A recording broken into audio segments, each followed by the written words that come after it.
All right, welcome everyone to Backseat Wisdom episode number 7.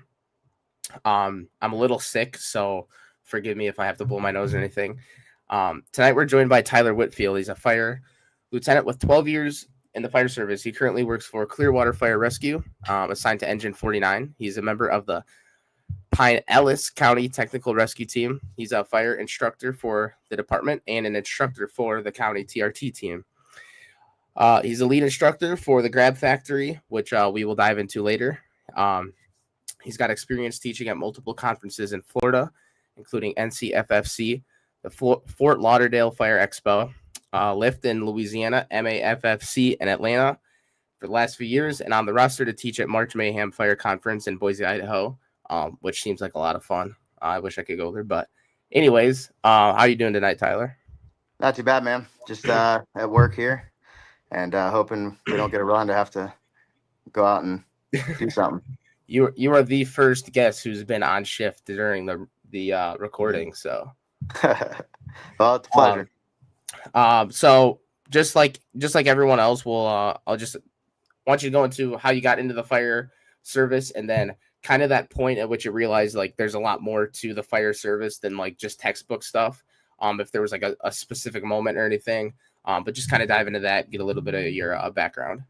Yeah, so I'm actually a first-generation firefighter, surprising enough. I feel like it's kind of rare for people to kind of be into the job as much as I feel like I am, being a first generation with no experience or exposure prior to getting into the fire service. It's something I kind of always wanted to do ever since I was a little kid. The cliche, going by the firehouse, seeing the fire trucks, going and visiting and stuff like that always intrigued me. Helping people. But I never really thought that's where I would go with my career, my life. I went to college for just a little bit after high school and realized that I hated school. So I got out of college, kind of dropped out, I guess, if you will, or just quit, and went to fire school and EMT school, paramedic school, and it's been a ride ever since. So initially, like you asked about if there's a specific event or something that kind of drove me into where I am now. Not really. At the beginning of my career, I worked for a department kind of a couple counties up from where I am now, Citrus County Fire. And there's a lot of really good mentors. It was very traditional in a lot of ways. That's kind of gone to the wayside in the fire service these days. They were very, very hard on me. And I was a young kid at the time. I was only 19 or 20 when I started. Kind of blends together now at this point. But I was real young and impressionable, so a lot of those guys were really hard on me to the point that I didn't think they liked me or anything, but they took good care of me, and they taught me a lot of values in the fire service that I have now. So awesome. I carry a lot of that with me. Sweet. You are involved a lot with like the training at your department and just training in general. So the whole purpose and goal with this podcast was to give I don't know anything, right? Like I'm pretty much brand new to the fire service, give people the voice that do know stuff, and I'm literally just passing it on. But I'm also, I don't want it to come across selfish, but like here to learn for myself too, and like if I can pass it on to someone else, that's awesome. So first I want to ask about training the new guy, and then the mentoring the next generation as a whole. I think you have a good perspective on that, so. Yeah, so I'll kind of flip-flop that if you don't mind. Okay, perfect. I'm gonna go into a little bit of mentorship first, because that kind of continues with what I was just saying in regards to getting into the fire service at a young age. Like I said, I had a lot of good mentors that I still stay in contact with, and some of them I teach with still to this day. That when I first got in the fire service, I was like you, I knew nothing about the fire service. I had some people that I knew in the fire service growing up a little bit here and there. But nobody I knew in depth that I could take anything from or know any different per se. So when I got in the fire service, a lot of the guys were real hard on me to be into the job, be good at the job, and take every opportunity that was given to me and roll with it. So every training opportunity, every class I could go to, every certification I could get, I took advantage of that.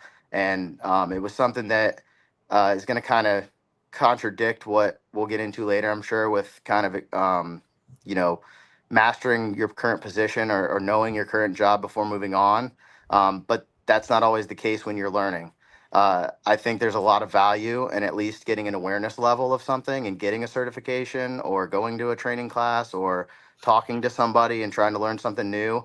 That when that time comes that you need that, it's not the first time you've seen it, if that makes sense. So, For sure. like you just said for yourself, it's not selfish. It's actually very smart what you're doing because, like we talked about before the show a little bit, when you get in the fire service and these things pop up, you're like, you know what, I've heard something about that, or somebody's talked to me about Yeah. this before. And you have that awareness level that then you can expand on when you're ready to master it, right? So mentorship goes a long way. Those guys were super hard on me, like I said. They drove me to be who I am now, and I give them so much credit. And I don't give them enough credit because I've taken so far in my career and so far in this job, I've taken every opportunity I possibly can to just better myself. And not only for myself, obviously, I'm the one taking the class, but I try to bring it back and teach it to somebody else or pass it on to somebody else and all that kind of stuff because, you know, I'm going to retire one day and, pass one day, and that stuff doesn't go with you. Right. It goes with the people that are still around that are doing it. So always take my best advice for a new guy before I get into teaching new guys. Uh, is just take everything that you can get and just put it away, write it down, keep it in a binder, keep it in a folder, keep it in a flash drive, whatever you got. And when that time comes and you need it, you have it. Um, Knowledge is power. And, like this job is not the same every day. We run different calls at different times, different people, different opportunities, or different incidents. And we can't depend on one way to do something. So you need to learn in every way, shape, and form and how to do those things. So I think it's very important to have mentors and people you can lean on. And you're doing exactly that with this podcast. Is you're finding people all over the country and with different experience levels, and just taking as much as you can. You're writing it down, you're passing it on, and you're passing this information on to other listeners as Yep. well. It's very important.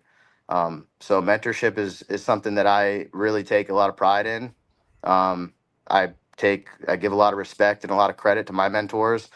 I still have mentors right now, right? I have a lot of people that I lean on. There's a lot of people that I've met just like you through social networking and that kind of thing, social media. And those connections are forever. If you're ever in a pinch or need something or run a call that you just don't know or didn't know if it went right or wrong and you want to bounce it off somebody else, you can do that. And I've done that many a times. Reach out to my mentors and kind of give them the situation or scenario and get their perspective on it to continue to better myself even at this point in my career. So I'm always learning and never give up an opportunity to learn something. Yeah, that's awesome. I like you kind of mentioned, I've been super grateful and blessed to have like mentors, and I'm only 18, so like I think that's a pretty good age and earlier than a lot of people to have that. So just being there for like the people is huge. Like even if it's only like a person or two, like having that is definitely super important. So Yeah, um absolutely.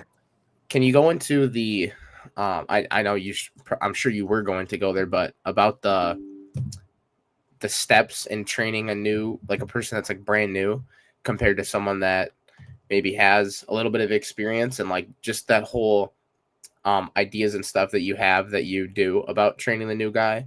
I'm curious to hear about that. So Yeah. So, in the introduction, like you said, I'm involved in a lot of different training and different aspects, especially our new recruit school that we have, our department specifically. We have a 9-week program that the new recruits go through. So they go through fire school at a community college or technical college, whatever you want to call it, to get their state cert. And then they go through EMT or paramedic school, and then they come to us. So, in addition to what we talked about prior to this about Fire Academy being very different from the real world, that's something that I take a lot of pride in when these guys come to us, right? They're a blank slate, an open book, empty book. They got nothing to bring to the table. And, they come to us looking for guidance. And I know a lot of recruit programs are very hard on their recruits. And I come from a traditional background of where I started, but at the same time, it's a different age and a different, world that we live in. So right. for me, my biggest thing as an instructor in these new guys is finding out the way that they learn best, right? Not everybody, and I know this is going to burn a lot of people, but recruit school is a time for them to learn. It is a time to beat them up a little bit. It is a time to break them down and see where their weaknesses are. But at the same time, we got to build them back up, because at the end of that recruit school, they're coming out and they're working with us. So finding out how they learn best is one of the most important things for me, is to connect with them on a personal level to find out how they learn. So if that's the kinder, gentler way, if that's, beating them up a little bit, whatever that takes to get in and get through to them to make them the best version of themselves possible. That's my MO when it comes to instructing. I've taught everybody from a brand new guy with zero fire experience to people who come to our department with, 5 years experience, 10 years experience somewhere else. And then I've had, in my personal class that I teach at conferences, I've had 20+ year chiefs in the class. So it's like, how do you teach those people something? Right.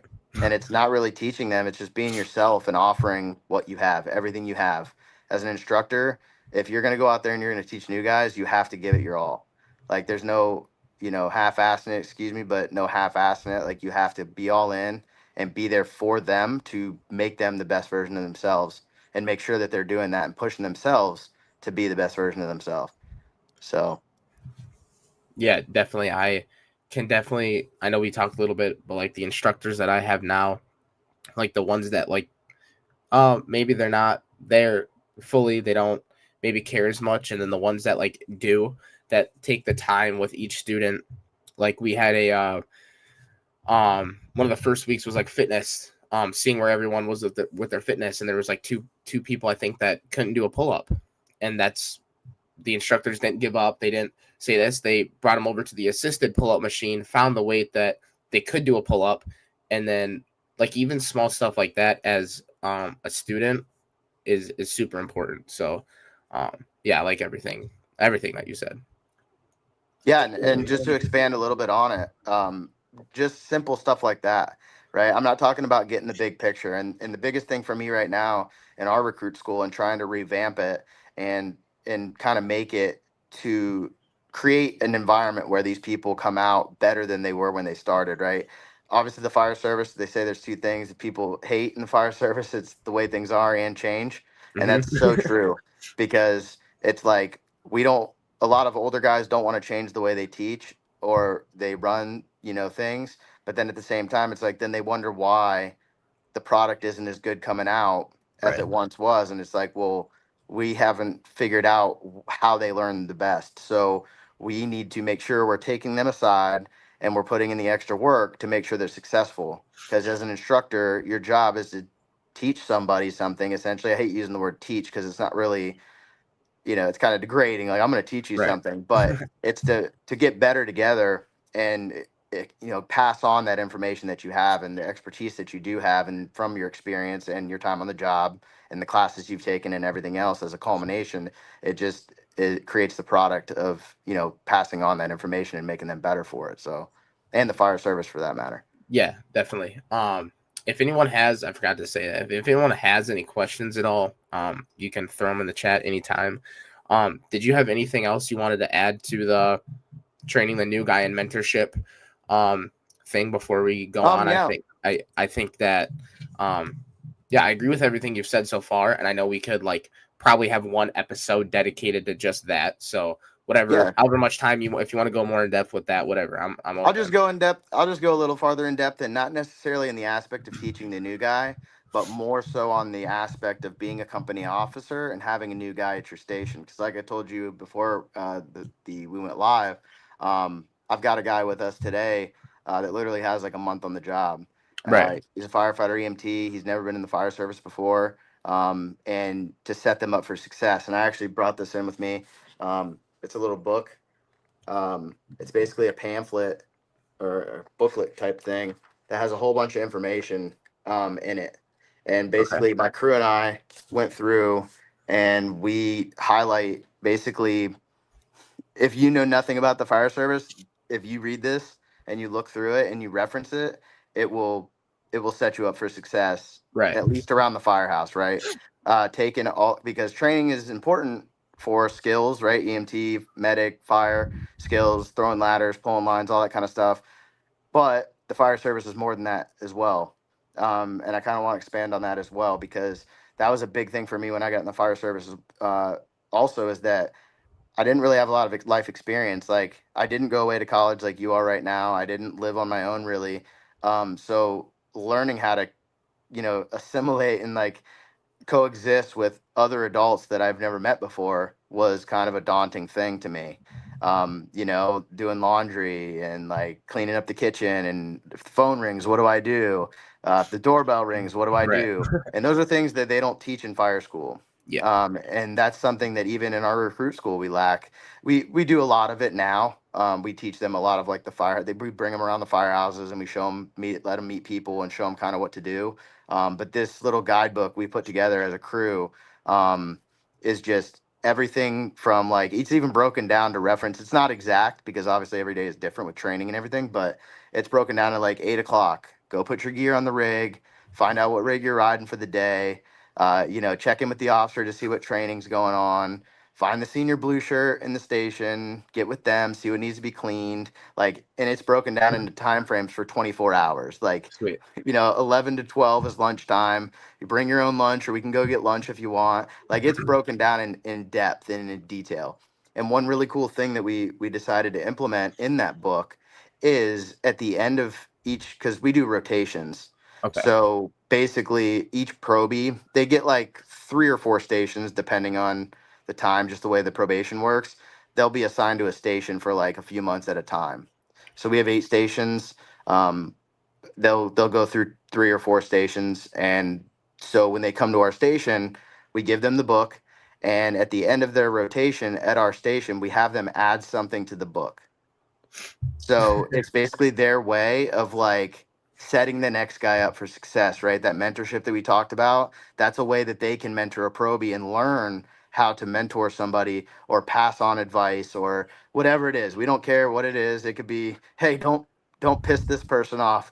That's fine. But at the same time, if they want to add something to the logo or whatever, this is their book to pass on to the next generation of firefighter that comes through the station. So it's just kind of a cool thing to kind of expand a little bit on what we talked about with the new guy and training the new guy. There is a lot to train people on that's not just fire skills and not Right. just that. Because myself, like, I'm pretty young. I'm 32 years old and I'm an officer. My driver sitting out there, he's got 20 years on this fire department, and he's old enough to be my father, Right. and I'm his officer. So like, they don't teach you how to deal with that. Right. You have to learn that through being humble and kind of Yep. learning from everybody. So we use books and we use references and stuff like that to kind of set those people up for success and build those young leaders as they come into the fire service. Because I'm not a fan of, I love leadership books. I love leadership stuff. Like, I say that, and as a whole, I don't read them, but I like that stuff. I think it's good and it's valuable information. But Right. a leader is built from day one. You don't just one day say, you know what, I'm going to be a leader today and I'm going to promote, or I'm going to do this, or I'm going to do that. It's like you build that from your start and your foundation in the fire service when you get started. So Definitely. I've never heard about like that the book you're talking about. I like that, and I'm not even like there. But I think that's a good idea. And to kind of piggyback, about being the young officer to the older like driver, I can relate to that when I like do this podcast, like go to this conference and talk to this person, and then come back to my department with like the 15, 20, 25-year guys. And I'm like trying to like tell them this and explain to that without coming across like I know more than you. Like I yeah, try to make that very clear for each episode and throughout this, like, I don't know anything. And so I definitely like, that's probably not an easy spot to be in, where it's like a guy that's been there for 10 more years, 15 more years, whatever. And then you're like ordering them around to do stuff like that. That's yeah, probably not easy. yeah. So I kind of like where this is going. This is kind of my wheelhouse of this, because a lot of Okay. people in my department or that I'm friends with or whatever that are trying to promote or just move up, and it kind of does go into what I was going to talk about with mastering your own position or your Yep. own job before you move on. So if you're okay with it, we'll segue kind of into that.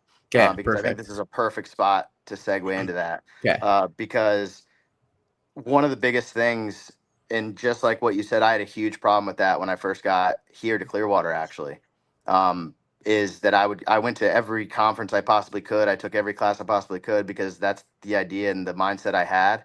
And I would come back and try to teach that stuff to people, and they didn't want any part of it. They wanted zero part of it. They thought I was cocky. They thought I was a terrible person, which in my heart, I was like, I'm not that guy. I'm not Right. trying to come across as that. Nothing. So my biggest advice for that, or to kind of build on that, is that you have to just do it. You have to lead by example. You have to prove through running calls and just going to drills or going to trainings and doing it, where people start noticing, all right, well, maybe he does know what he's talking about, and they'll ask you about that. I stopped telling people about stuff that I learned and just started waiting and doing it, and then they would ask, Right. because nobody liked it when I would come back and be like, hey, let's try this, or let's do this, or why don't we do it this way? And to go back to the driver thing, like, my biggest piece of advice for a new officer or somebody that's moving up through the ranks is use them, use their knowledge and use their expertise, that use their, you know, experience to better your experience and to further your experience and knowledge. So he's got 20 years on. I ask him, hey, what have you been to this building? Have you been to this building? Have you been to this building? When I first got to the station, I was like, hey, you know, if there's a building today that you know is kind of difficult or crazy, bring me to it and tell me everything that you know about this. Tell me everything, where the Knox box is. Tell me where the alarm panel is. Tell me where all the things are. Show me where you'd park. And that gives them buy-in, and that makes them feel like they're teaching you something. And that'll gain the trust to then be able to teach them something when you need to. Right. So using their expertise and using their knowledge and just proving through the years of working hard and, you know, kind of showing your skills and showing your knowledge and all that kind of stuff, it'll get the buy-in of people, and they'll lean on you when they need something. So I'm a big fan of not rushing through. Like I said, I'm new-ish, like I'm and young. Right. I've only been an officer for a couple of years now. Been an acting officer maybe like 3 or 4, I guess now. But you know, making sure that you're competent in your job or proficient in your job before you move on is very important. Because the last thing you want, and I know you haven't probably seen it yet, but you might have heard of it, but like somebody who promotes too early, or somebody who Yeah. isn't ready to promote, or isn't ready to move on to driver or lieutenant or captain or Yeah. whatever. And I don't know how it works where you are, but like a captain here, we don't have captains in my department. A Okay. lieutenant is a fire officer of a station or an apparatus. In some South Florida departments, a lieutenant is a rescue lieutenant. So Okay. they're an officer of an ambulance or a rescue. Um, and a captain is like an engine officer. So it varies from place to place. Okay. But being proficient in your job uh, before you promote is very important.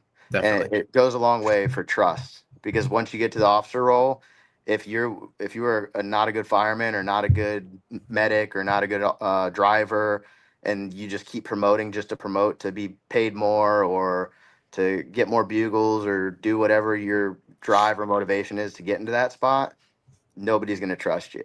Right. Your crew's not going to trust you. Your chiefs aren't going to trust you. It's the word travels fast in the fire service. So Definitely. I have seen that. Not at my department, but other places. Promotions too early. Um, and sometimes I think it's definitely a lot different in like the volunteer setting where we run like 70 calls a year, right? So it's mhm. like we're not going to fires, maybe like 5 to 10 times a year. So definitely probably a little different, but I want to continue down this, but I got a question and then two comments. I don't know if you can see those or not. I can't see comments now. Okay. What is the best experience you have had as a mentor / instructor? I couldn't really give you one best experience. Like I said earlier, just in my eyes, I want to see my guys that I have at the station. I want to see the guys that lean on me for questions or training or anything like that.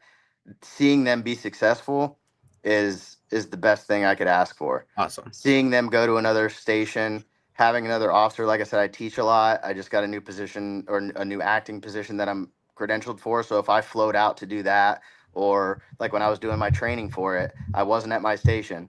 And when I get texts or when I get calls at another station from the officer that's at my station with my crew saying, hey, your guys crushed it today. They did this, this, and this. They didn't even ask me for anything.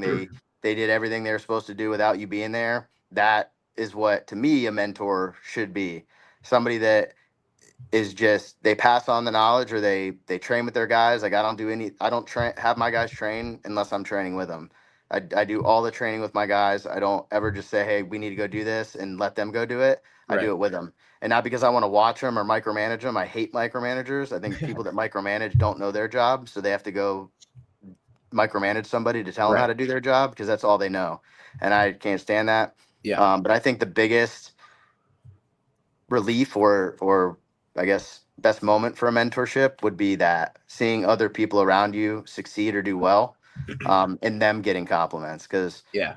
I mean, yeah, it feels good as their officer, but I give them all the credit in the world, because they have the choice. They have the choice to do the right thing or not. Yeah. And I feel like having that influence on them to do the right thing and be proactive and still train even when I'm not there is huge. So that's the biggest compliment and the biggest success I could give you. That's awesome. And I've heard that from other people too. The best feeling experience in that mentor role is seeing the people that you taught or mentored, succeed. Yep. Zach Logan says 100% agree with the leader comment. Love your stance on that. And then he's also asking you, do you have to have a killer stash to be a firefighter? You don't have to, but it does make everything better. Yeah, definitely. I mean, it's not there. I'm trying, but it's turning gray though, man. Yeah. All right.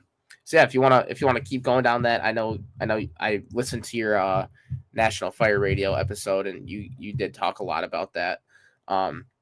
Mastering each job. If you had anything else to go, if not, we can move on. I'm good with whatever. Yeah. Honestly, that's really my stance on that. Is just be proficient as you go, because the next job that you can go to, whether it be driver, whether it be lieutenant, whether it be captain, whatever the case may be, you never want to be in that position and then have to rely on something from your previous experience or job and you not know it. Right. Or you move on and you're like, man, I shouldn't have done that. Yeah. There's a lot of people I know that have promoted to officer within my own department, friends from other departments. I've heard stories of other places where people promote or move to the next position and they're like, man, I shouldn't have done that. Right. And I can tell you right now, so far in my career, knock on wood, I've never gone into a position so far and been like, man, I don't feel like I should have done that, because I feel lost or anything like that. Has never been an experience for me to have moved on to something and been like, man, I shouldn't have done that. That's awesome. How do you know, you yourself, and for other people, how do you know when you're ready to move on to the next spot? When, I don't want to say there's this, you have to be a backseat for 4 years or 5 years, because I know it's different for where you are and who you are. Like, how do you know when you're ready? And yeah, I think that's a good spot to go next. That is a good spot, because I'm going to tell you a funny story here in a little bit, but I don't think time matters, honestly. And that's a kind of a touchy subject too, is, all right, this person only has 2 years on and now they're a driver, or now they're whatever. I don't care about any of that. Yes, I don't think a guy that has 6 months on should be a driver.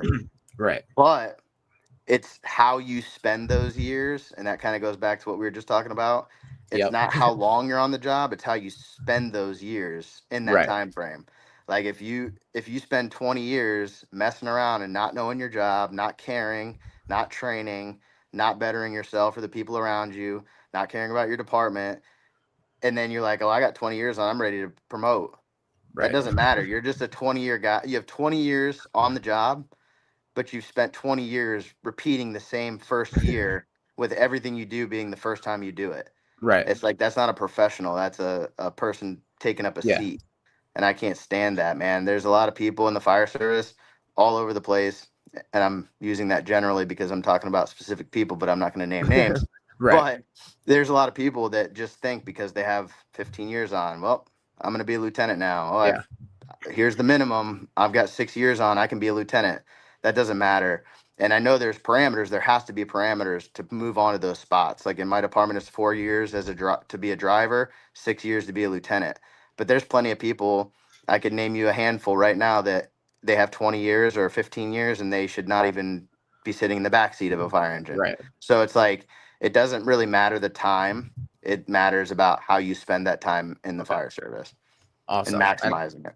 Yeah, and I think too, like, your location too matters. When I I don't know if you're familiar with like Stockton Fire in California and all their videos, but it's like, take a person who's there for like a year or two, and how many fires and how much experience they get compared to like a slower, area too. So I think, and you can obviously correct me if I'm wrong, but I think like your location and the calls you go on to probably plays a role into that as well. 100%. And like I said too, it's like we honestly, like, I mean, we get a decent, I'd say a decent, I'm not saying decent like as in those kind of numbers, but Right. We get fires, we get critical calls, we get good car crashes, we get all kinds of stuff. So the experience is there, but when you go to that call, like I said, and you mess it up every time, it's like you're going to the call, but you're not doing anything on the call. You know what I Right. mean? You're still, every call is a learning experience, and that's why I took such pride in training, because yes, a lot of the stuff in the real world you can't replicate in training, but you can try. You can try to, put the stress inoculation in. You can try to up your heart rate a little bit and that kind of thing, to prepare yourself for when that time comes, to make a difference when that call comes in. Right. Put the fire out, cut the person out of a car, help the person in the medical call, whatever you want to do or whatever you get called for. If you're not putting the time in and bettering yourself every day you're at work, you're not going to be there when the time comes to perform. Right.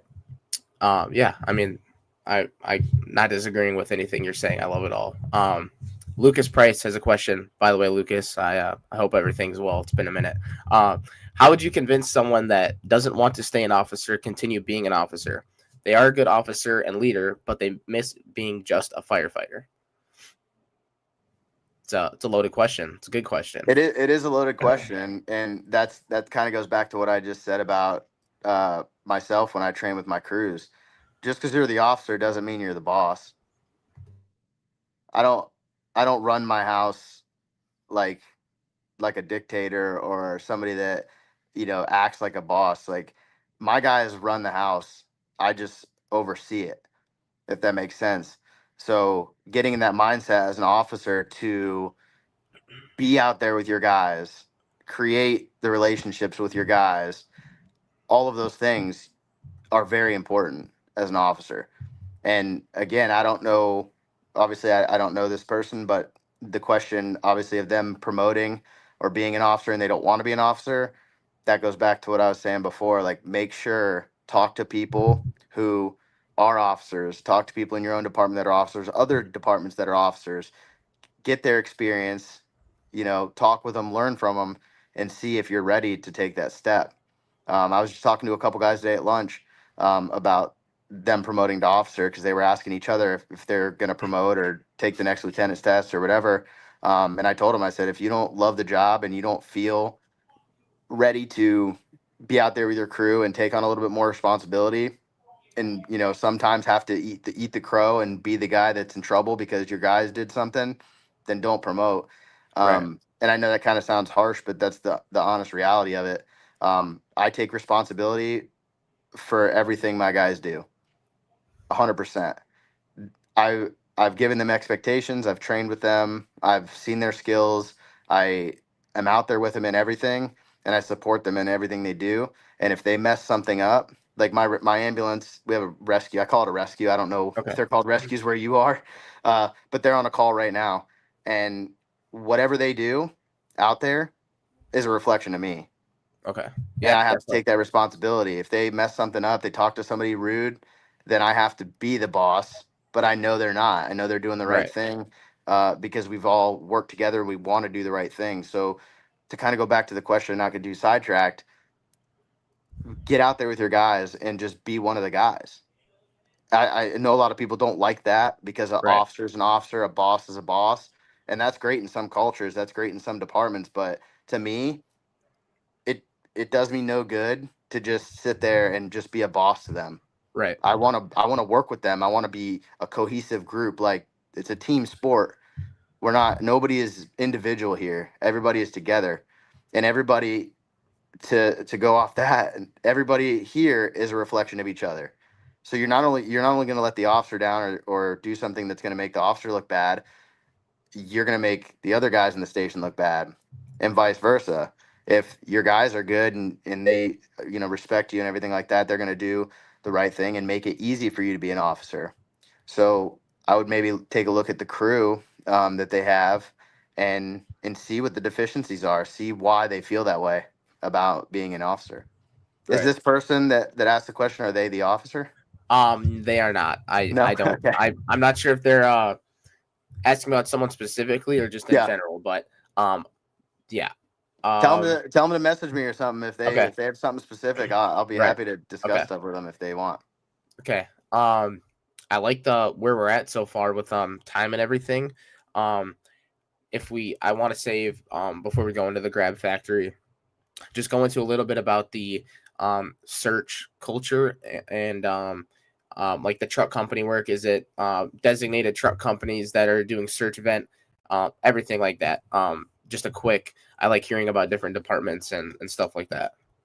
Yeah. So our department, we have engines and trucks, rescues, which are ambulances. We have one heavy rescue, the training lieutenant, a safety officer, and district chief. Okay. So on fire calls, the engines are typically fire attack, and then the first truck does search. We run 4-man truck companies, Sweet. so they split 2 and 2 typically, 2 inside, 2 outside.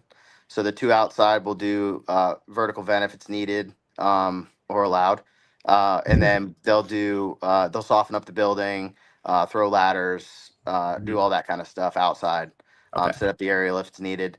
But then the inside guys do go in and find the fire, confine the fire. Like I said, we only have 2 truck companies in our city. Okay.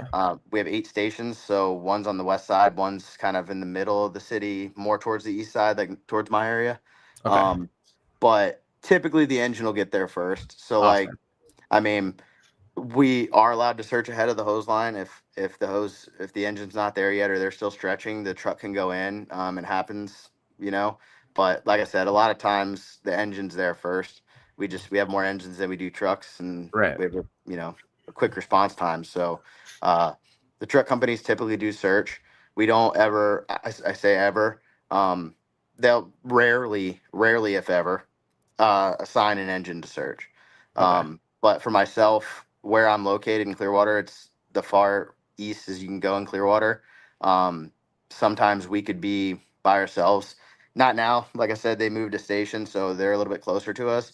But before, it could be 5 minutes, 6 minutes before the next engine gets there. Right. So it's just me and my rescue, and we sometimes have to do search. I'm okay with it. I'm comfortable with my crew doing it, and I'm not talking search the whole house, but if we're performing fire attack and we have somebody at the seat of the fire, I'll branch off and search that immediate area, Awesome. right? And then when the truck gets there, they complete it. So Sweet. Yeah, I mean, let's go into the grab factory. I haven't heard a lot just about what I've seen you post and stuff. So kind of how you got involved, why.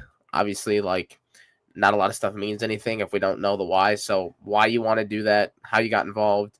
And then yeah, I mean, you've kind of taught in a lot of big conferences and stuff. So just go into that. And I do hope that at some point I will be able to go somewhere, you know, across the country to a different kind of conference. So yeah, yeah. So a few years ago, I can't remember exactly when. It had to have been 4 years ago or so.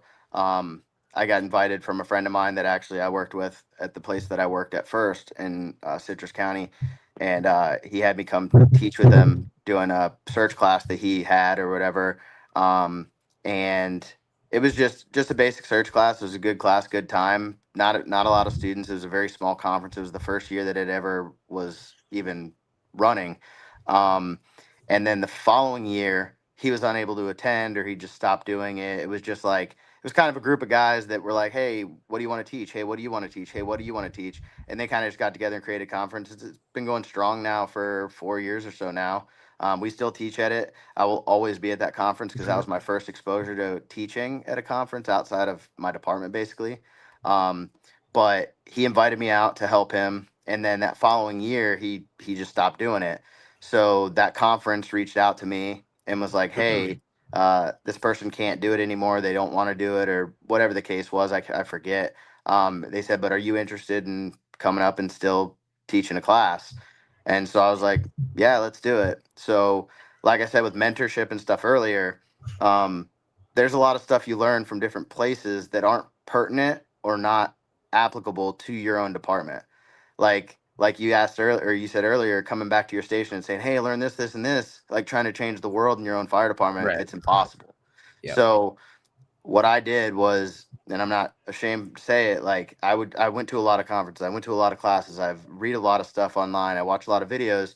So I took a little bit of everything and kind of created a curriculum that could be catered to any fire department anywhere with any staffing and any type, I guess, attack package or whatever you want to call it, assignments on arrival, right? If they have predetermined assignments, some places, whoever gets their first does search or fire attack, whoever gets their second does search or fire attack. It's different everywhere. So I wanted somebody to take something from the class, every single class, and I wanted everybody in the class to be able to take something back as well. So I tried to create, just like I said earlier, kind of learn from people and how they operate, and kind of just pass a nugget off to them to have them learn something to take back that's applicable to their department.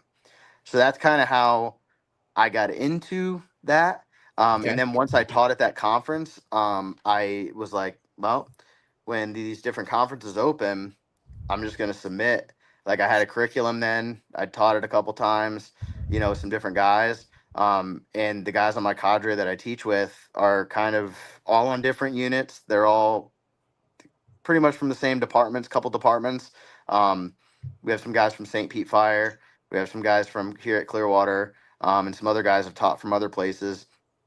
And I actually have a guy who is going to start teaching with us soon, who works for the city of Jacksonville. And he's a really good friend of mine, and he's on ladder 4 in Jacksonville. So they made 4 or 5 grabs in the last couple months and couple Right. weeks, and he was on a couple of those. And so like bringing people in with different experience and different mindsets, it kind of gives the students something to take away. So if we have somebody that searches off an engine or searches off a hose line, their department, I'll assign some of our instructors who have experience with that to those people to make sure that they're taking something from the class to bring back to their own department. So they're not going back and having that experience where they're like, hey, I took this class and we're going to try this today.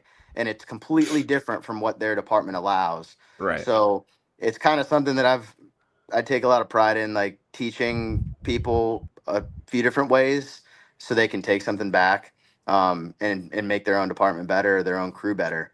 So that's kind of the gist of the class, and Okay. how I kind of got started teaching in the circuit. And like I said, just kind of putting in for classes. Like the worst they can say is no. You Right. get a rejection letter. It is what it is. But to go back to mentorship too, having those mentors and having those people that you've been consistent with and talking to for years, goes a long way as well. For Who sure. who might teach or might do things in different realms that can assist in getting your name out there and your work ethic and your product that you're bringing to the table. It goes a long way. Yeah, definitely. That sounds awesome. Another question: what do you see as the big? Did you have anything else No, to add? With that, nope. okay. No, we're What do you teaching. see? The only plug I got is we're teaching probably at MAFFC again next year. We got Uh-huh. Boise in March. We do have the North Central Florida Fire Conference, which is it's a conference at the Florida State Fire College, December 11th, 12th, or the 12th and 13th of December.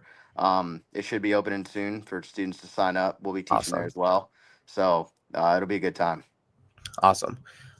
What do you see as the biggest issue in the next 20 years within the fire service? That's again another loaded question, but The biggest got it. problem? Is that What do you you're see? Yeah, what do you see as the biggest issue in the next 20 years within the fire service? Complacency, man. I think is the biggest thing, and it's the generation. It's a generational issue, in my opinion. We were just talking about this at dinner. Actually, the fire service from when I started to now has changed so much, and it's only been a really short time in the grand Right. scheme of things. The fire service has been around forever, and like I said too, learning from the people that come before you and the tradition of it and how things should be uh, is kind of going to the wayside. People come in, they want to create their own experiences, and they don't want to learn from people who have done it before them. They want to learn the newest greatest way and not build a good foundation. So it creates that kind of that whirlpool of like, some people are traditional, some people are new age, and I think that just the route we're going down, I think we need to stay true to tradition and obviously keep health and safety and all that kind of stuff in mind. It is important. I'm not trying to say we should just, not wear SCBAs and Right. we shouldn't have gone to them, but there's a lot of stuff in the fire service, like we talked about before the episode, vertical ventilation. Yep. Like people who are now like, oh, we're not doing that. That's terrible. It's unsafe. It's this. It's that. It's like there's really no line of duty deaths of people Right. falling through roofs on a daily basis. It's like there's one-off events, just like anything else that's an accident or something that was caused by something else that they didn't see or whatever. But it's like all these different skills and stuff that people say, oh, we'll never use that. We're not going to do it. And it's like just that complacency of like, we're never going to do that. So let's not do it. It's unsafe. It's all those things. The safest fireman is a trained fireman. So if you're afraid of it, train on it and be good at it. And you won't have to worry about being unsafe because you know what you're doing. Right. Yeah, that's perfect. Well said. If anyone wants to reach out to you at all, got any questions, you got a phone number or just social media, just for anyone that. I don't want to put my phone number out there, but I'm on all social media. Okay. Grab Factory. I'll give them my phone number if I talk to them, but Okay. Right. Yeah, the Grab Factory on Instagram is the class page. FFPMD Whitfield is my Instagram, and then my personal Instagram, and then Tyler Whitfield on Facebook. You can get a hold of me any of those ways. I check them all. So, yeah, if anybody has any further questions or anything they want to dive into or call about or anything, I'm here to help. So awesome. Did you have anything else you wanted to? I got down the list of questions. Anything else you want to add? Close and anything?